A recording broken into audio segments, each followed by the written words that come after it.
Okay, so for my PSYOP lesson plan, I have that it'll take about 45 minutes.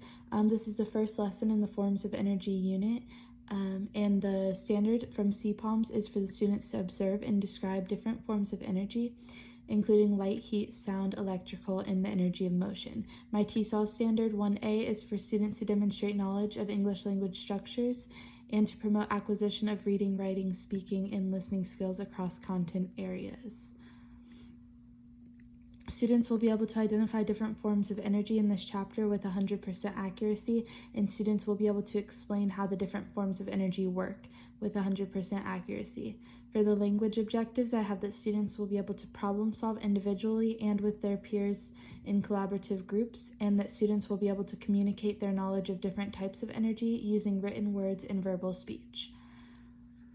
For the key vocabulary, I have light energy, thermal energy, sound energy, electrical energy, potential energy, and kinetic energy, and all of their definitions are right there. For the materials, I have that the teacher needs their smartboard and document camera, and the students need whiteboard and expo markers in case they want to jot down any notes during the chapter. For motivation, I am going to motivate students about the lesson topic by showing them a video of different forms of energy, and I will activate their prior knowledge, and I will have a chance to hear what they already know about energy in a class discussion, and I'll be able to modify my lesson based on what will be beneficial for their best understanding. For the presentation of the information, we'll begin by reading the chapter, and I will have students highlight and take notes throughout the chapter. After the reading, I'll ask the students how these certain forms of energy are produced and what kind of energy they are. After they answer these questions, I'll provide students with an energy sort paper to complete with their shoulder partner. This will be a great activity for the ELL students because they'll be able to practice their communication skills in collaboration with their partner.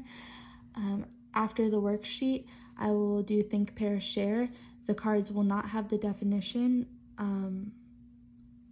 They will have the definition, but the word bank will be on the board for the key vocabulary words, and so they will pair up with a partner, quiz each other, and they will determine what forms of energy is demonstrated on those cards.